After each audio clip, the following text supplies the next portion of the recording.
Minister, great to have you, especially on a day like that where we found out that Cambodia is going to be hit as well with 10% forced labor, 301 tariffs.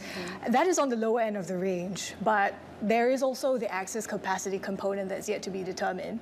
What is Cambodia looking at right now? Is this still going to be 19% at the end of the day? Good morning. Thank you for having me. Yes. Thank you for bringing up the topics. Actually, we all, at the moment, when we are finding out the decisions on Section 122 and 301s on excessive capacities, it's resulting in what we've seen as a ongoing discussion that Cambodia happened with the United States on our trading capacities. And yes, on the forced labors, we actually have taken additional steps with 3 specific ministries in line to enforce, to specifically show that we take great interest in preventing forced labor for importing into our countries. So with that, we know is that the ability to maintain below 19% is a possibility for Cambodia. So are we looking at 10, 12, or somewhere closer to 18? Within the range, that and also the fact that Cambodia is also on the negotiating path for a quotas systems with the United States as well, alongside with other few trading partners like Bangladesh, Indonesia, Malaysia, for specifically sourcing raw materials for garments from the United States and to be processed and re-imported back into the United States quota-free and duty-free in that sense. Does that make sense for Cambodia manufacturing and supply chains though? Very much. Our integrated vertical integration for garments is actually quite responsive to the raw material that's coming in. So, with finer quality resulting in finer outcomes of the product itself. The sourcings, the more the better, and our ability to be able to adapt and actually reducing the final cost of the products is what allow Cambodia to remain competitive in this sense. What else is the U.S. requesting while these tariff negotiations are ongoing? Many are on trade and custom duties facilitations.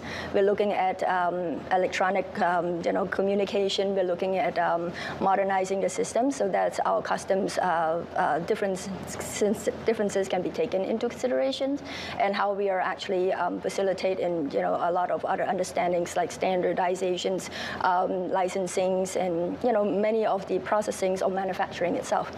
So to us, those are great conversations as some of the very things that Cambodia has on our own agendas when we are gearing up to ready for graduation from LDC status in 2029. Cambodia also having conversations with China, recently signing an MOU and trying to get some form of agreement that whatever trade agreements are signed with other third parties will not come at the expense of China. How did that come about? Who initiated that? Well, this is a mutual understandings from Cambodia and China as great partnership with each other. Which China asked for? Yes, yes, it was initiated by China with our participation in all of this.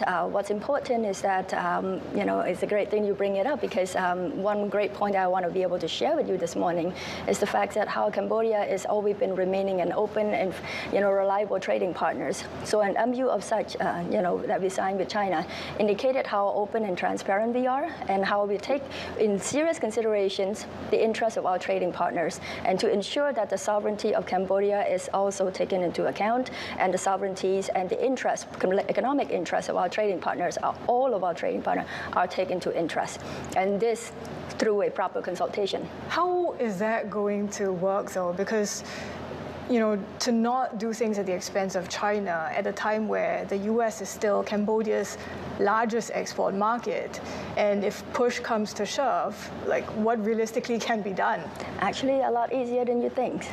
In the everyday manufacturing and process of everything, we see the incomings of it's both sides of interest. In fact, if you look specifically just at China's and United States as Cambodia's largest trading, import, and exporting market, it's actually a complementary complementarity of each other's. So one would not be infringed upon another's at all. Cambodia would be serving as a platforms that allowing a lot of the processings and the mobilization of economic activities, especially on the garment and footwears and textile specific industry, to flow in back and forth all across. So I believe it's actually enhancing an integration instead, So not something that I would be worried in the way you have had, projected it. So. What about worries given the border conflict, given how, trade is not coming in via the land border, and Cambodia did take in a lot of raw materials from Thailand prior to the conflict breaking out. How has Cambodian manufacturing adjusted? They have been adjusting quite well. It has been 1 year, despite the fact that land borders has been, a unilateral closure by the Thai side. But through the port, seaport, and through the airport, it's still an ongoing. Thailand, as Cambodia's +1 corridors, has always been serving. But also at the same time, Cambodia has many other corridors that we are working on. Whether it's with Vietnam and with Laos. So therefore, the trade routes is actually reconfigured itself, and we also diversifying our importing some markets as well.